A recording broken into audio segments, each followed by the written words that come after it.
Hey friends, welcome to my channel. In today's video, we're going to be doing some super easy, beginner-friendly DIYs. If you can paint, if you can glue, if you can cut, you can do these DIYs. Let's get started.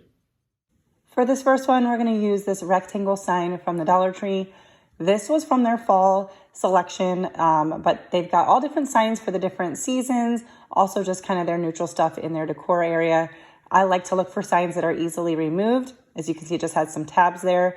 I used they're my wire cutters, but they worked well to pull out the little hanging piece. You could reattach that on the other side because we are going to do this vertically, or just save it. I always save those pieces in my stash because you never know when you might need them. We're going to pull off this center piece, and it was actually glued on there pretty good, but these are so funny. Underneath is just the same thing, just not in 3D. I am working to pull off the glue here. That paper, it just has glue underneath it, and I wanted it as smooth as possible. So I'm going to use my heat gun. You can use a hairdryer. That just helps soften up the glue. I used a hairdryer for a long time until the heating element went on it, and I had no need to replace a hairdryer because I had never used a hairdryer. So I got myself a heat gun, but a hairdryer works great, and we're going to peel that off. I'm using this cardstock. This is from Hobby Lobby. It comes in a great big pack. And I'm going to go ahead and Mod Podge this on because that's just easy. And this is really thick, so I do not have to worry about it wrinkling. This type of piece will not. So I went pretty heavy on the Mod Podge because I knew I wouldn't have to worry about it wrinkling. Now, I wanted to say all of these DIYs are under $5, and they're very easy, simple. You don't need fancy tools. This little tool is called a brayer. You don't need this. You can just smooth it out with your hands. Use a credit card to smooth it out. I don't have a lot of fancy tools, and I don't think there's anything wrong with them, but I think it's fun to see that you can do DIYs at a beginner level. They can still look high-end. They can still look really nice, and you don't have to have all of the tools and gadgets. So we're painting the frame with Waverly chalk paint in the color ink. I do like chalk paint. It does have better coverage than acrylic paint, but the inexpensive acrylic paint works just fine. This only took one coat. I did paint the back because I wanted it to look finished. I didn't bother with the inside pieces that once I put the frame back together, you wouldn't be able to see. So that's just what I chose to do. You don't really have to do the back side either if you don't want to, but I did want to do that. If you're new here, I want to welcome you. My name is Leanne. I enjoy sharing budget-friendly DIYs here on this channel. And if you're new, I would love it if you would consider subscribing before you leave. And make sure you turn on that notification bell so that you are notified every time I post a new video. I gave the back piece plenty of time for the paper or the Mod Podge to dry. And then I'm just using a sanding block. And I'm just sanding, you kind of sand down. You don't want to pull the paper back up. And even with this thick cardstock, it still worked good to give me a nice clean edge. I wasn't sure if it would, but it did. So now I'm taking these 3 signs from Dollar General. I just picked these up, but they have had them forever, and I never get them because I'm not sure what to do with them, but then I regret not getting them. So recently I went and I was like, just get them, you'll figure it out. And I did very quickly. So we are going to just remove the staples from the back and take the animals off. These signs are only $1 each, and they're going to serve for more than one DIY.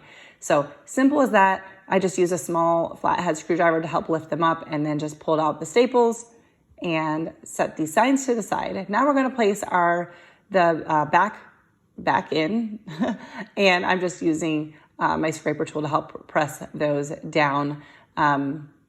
Just to make it easier. You can do it with your fingers. And now we're taking all of the animals and we're stacking them up here. I thought this was so cute. I've seen this style in decor many, many, many times. I'm showing you here. There's a little spot on the pig's ear that just came that way. It wasn't like damaged. It just like wasn't fully printed. And I was just coloring it in with a permanent marker. And then I wanted to distress the frame a little bit, and I wasn't sure. Now, the paint covered really well, but it distressed super easy. Like I barely had to touch the sandpaper, and it took some paint off. So I'm just dusting that off there. But it gave the perfect distressed look for me. Now you don't have to do that if you don't like it, but that also helped me realize that the paint based on the surface of the frame that I painted probably need to be Mod needed to be Mod Podge to help prevent it from chipping later on. So I distressed what I wanted, and then I sealed it all in with some Mod Podge. That is kind of a good idea, generally speaking, to seal it in some way. And then I didn't have the patience to not do all of it at once. So I elevated it on some bottles of paint so that I could do the bottom and the top without waiting for it to dry. And now I'm working, it's currently still on those paint bottles, but I'm just using some hot glue to push these down. I did try to like push from the backside too to make sure that there was good contact. And then I dropped my pig and I kind of had to wait for the glue to partially dry, and then I peeled it off and did it again. So just putting those all on there, and that's all I did for this DIY. And I really love how this came out, and this was definitely under $5, and I think it's really, really pretty. You could put a piece of twine or a hanger on the back if you did want to hang it up. I'm just kind of using it as a leaner sign, but I thought this was super cute farmhouse decor, and I hope that you like it too. For this next one, this is just a scrap piece from my stash. Whenever I pull something off of something like a sign, I just save it in my stash. So I'm gonna just sand this down, but really you just need a piece of something. And so I'm sanding it down so that I can get better coverage when I paint it and smooth out the edges. This is my drawer of miscellaneous pieces. So I just wanted to show you this. And I do actually pull from this. So I recommend saving those things. You never know when you might use one. And then I'm just gonna go over this with some white Waverly chalk paint. I'm gonna do the sides, the front, and the back. The back only because you're gonna see what we're putting it on. You will be able to see it. It's not super smooth. I'd actually use this on a painting DIY thing, but I just didn't want it to look super unfinished from the back. I didn't want it to be kind of obnoxious. So just painting that with white, using my heat gun to dry it in between. So now we're gonna use this chicken wire sign that we just pulled the animals off of in the last DIY, and we're gonna pull, just take the tag off. I'm only using one of these, so I've got 2 more in my stash, and I'm excited to use them in the future. So I'm going to dry brush some white paint on the frame. I wanted to lighten it up just a little bit more, and I'm just going in the same direction as the lines that are already on there are. So on this part here, I'm still going like horizontal instead of going vertical on it, just so that it would blend in really well. And you can go as much or, as heavy or as light as you want on your frame, but I just wanted to brighten it up a little bit. And then I've got these rub-on transfers from Dollar Tree. I have been working on these for a while. This is like half of a pack and I'm only using one little piece of it. So I just cut out welcome, and these transfer really easy. So I'm just smoothing, centering it, pressing it down, and I'm just using, you can use your fingernail, a credit card, a scraper tool. I'm just using the back end of this tool. And if you have a hard time picking it up, I like to use the backing, like the white paper, and that kind of goes underneath it to lift it up, and then just go slowly. And if it's not all totally up, or transferred, just lay it back down and rub on it a little bit more until it's all pulled up. So these ones came out really, really well.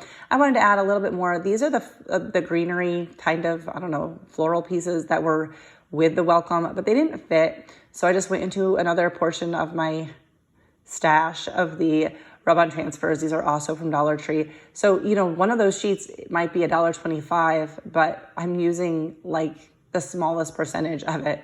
And this had fallen, and accidentally, when I went to pick it up, accidentally picked up the wrong side of it. So some of the transferred immediately onto my thumb. So the stem was a little bit shorter. So when I did the matching one, I had to kind of trim it so that it looked the same. There I was showing you part of the transfer that transferred onto my thumb. So they transfer pretty easily. And then I wanted to kind of add some dark around the edges. All I had right at my craft station was this fine point Sharpie, which didn't work really great. I think if I had like a fatter one, then I could have used the side of it to do what I'm doing here with a paintbrush. So now I'm just doing it with some black paint with a really rough, stiff brush, and I didn't put a lot of paint on it. I just kind of wanted to help it stand out a little bit. I did it along the edges, but then I had it kind of peek over the top a little bit so you could see it from the front. And I'm just attaching this with some hot glue, and I'm just lifting up the sign so that it doesn't glue itself to the paper underneath. And but putting a little bit of pressure on the chicken wire as well, if that makes sense, so that it actually like attaches. And then I did go ahead and kind of go heavy this way too on the hot glue, just to kind of help that all attach really well. If you're liking this video, please give it a thumbs up. That helps me out so much. And we're gonna end off this DIY with a little bow. I don't have this hanging here for you to see, but I will show you it standing up at the end. That bow is just from a package I had from Hobby Lobby, but you could also do a twine bow or a ribbon bow. For this next DIY, I have this little house sign. This is from Dollar Tree. I have DIY'd this a couple times already. I often take apart my DIYs just because I make a lot for the videos. So anyways, we're just going to paint this. The roof had already been painted, but if you find one of these signs, you know, you may have to do all of the same steps because you're going to be using it without, you know, all of the things on it. But when I took it apart, I took off a couple chunks. So anyways, we're just giving it a clean slate, gave it a couple coats of white. I actually used a little bit of spackling on that center piece that was missing and sanded it down and painted it again, and that worked well. So now I'm using this rub-on transfer. I had been wanting to use this for so long. I wasn't sure what to do with it. So I'm kind of trying to roughly measure this. Clearly, look at that line. That's not an actual line. I was trying to get it good. I thought, well, let me cut outside of the line and then I can go back and trim it more. Well, somehow it still looked like there was going to be a little bit of a gap. So what I did was I took a tiny strip from the piece that I had cut off and put it there. You cannot even tell. These transfers transfer super well. Make sure your paint is dry, like dry, like not dry and tacky, like make sure it's fully dry, but it transferred like a breeze. There was a little bit of problems at the edge, but I'll show you that in just a second and I'll explain why I believe that happened. So get it in place, smooth it out. I'm just using, this is actually one of those like kitchen scraper tools. I had like a bunch of them, so I took some of them and put them in my crafting stuff.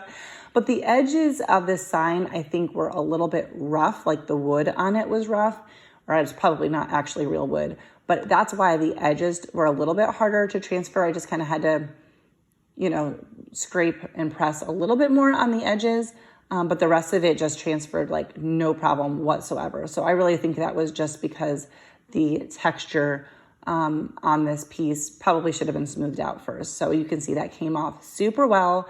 I took little pieces to just kind of touch up the edges. Not necessarily needed, but I did it. So, and this was like the perfect size for the sign, that sheet of rub-on transfers. So I'm showing you here an idea. I have a shower curtain ring from Dollar Tree. They come in a 12 pack, and I was going to make a wreath with that garland, or you could just glue on greenery. But then I found this in my stash. Once again, whenever I take something off of something, I save it. And so I'm just going to reattach this. Well, not reattach, it wasn't on here to begin with, but I'm just going to glue that on with a little bit of hot glue. But I wanted to give you some ideas if you needed to make one. Very easy and inexpensive to do. And then I'm just taking Waverly chalk paint in the color Elephant and dry brushing the roof on this. It just seemed too stark white. It just didn't quite go. So I didn't do it very much, just a little bit to give a little bit more, I don't know, texture to it. And just I felt like it matched and went together just a little bit better. But I love how this one came out as well. In case you couldn't tell, I'm kind of into the farmhouse. I like rustic and natural elements and that kind of a thing.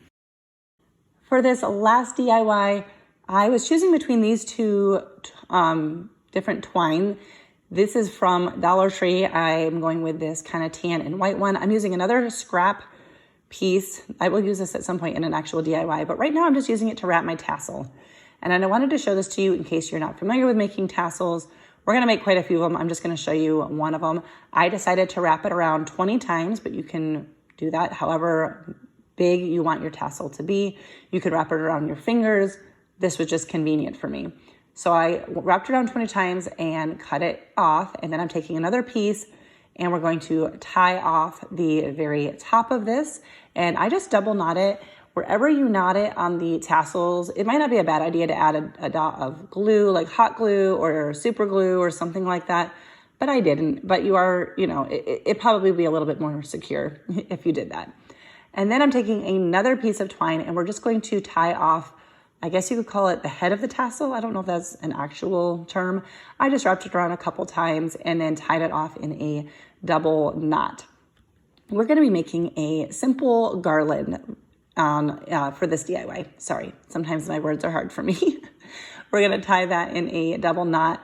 I just figured I'd show this to you in case you have never done it before. And then where the loops are at the bottom, the big loops, we're just going to cut those off. And then if you need to trim it off, this one did not need to be, but you can even it out by giving it a little bit of a haircut. And I did that 11 times maybe. And then I've got this beaded garland. These are from the Dollar Tree. I wish I picked up more of these, but I had one of the round and one of the square. So I'm just taking them all off. I'm just putting them in this little dish to keep them from rolling all around. And then I took more of that twine and we're just going to, I taped it off to kind of give it like a point and keep it from unraveling. These beads have a pretty good size opening, and do whatever pattern you want. I'm just doing every other with the circle and the square. I wanted to make a little tassel garland just like as an accent piece for decor. And I've done them for different seasons, and I like this one because it's just neutral. I didn't paint the beads. You can do that if you want. You can do colored yarn. There's all sorts of ways to do it, but I really love this just kind of neutral. I do a lot of colors for like holidays and seasons. And then the rest of the time, sometimes I just want it, neutral. So we're just going to string on. I'm using both of those strands. And then I had kind of messed with how I wanted to do this with the tassels. So I'm going to start off by tying a tassel on to one end. And once again, I just double knot it. If you want to add a dot of glue, go ahead and do that. And I just trimmed it off. I didn't worry about the little pieces sticking up because I really feel like it blends in well. And I decided to do 7 beads in between each tassel. I just kind of laid them out and messed with it for a little while. I spared you. I didn't share all of that with you. And then I'm just going to tie a tassel in between each set of 7, and then at the beginning and the end. And it's that easy. No, this one there was like no painting, and the twine, I didn't even use all of the twine, but the twine and the beads, that's what, $3.75 from Dollar Tree, and I didn't even use all of it. There's plenty of twine left. So super budget friendly and a very, very cute accent piece. It's kind of hard to show garland. I guess I could have put up against a wall for you to see it easily, but I did my best to share a shot with you. I also wanted to say that filming this whole thing has been super cloudy and rainy, so I'm trying really hard with my final shots here with lighting. So I laid it just on top of this cabinet, and then I'll show it to you hung up, but it's a little busy hung up because I've got a lot of stuff behind it. So I just wanted to make sure you got a good shot of it. Sorry for the shadows. I was trying really hard, but we've had a lot of rain and it's just been nothing but clouds. So I was working with what I could. Anyways, that is it for today's video. If you liked it, once again, don't forget to give it a thumbs up. If you're new here, please subscribe and say hello in the comments. Let me know which one was your favorite. And that's it for now. Thank you guys so much for watching, and I'll see you in my next one. Bye, guys.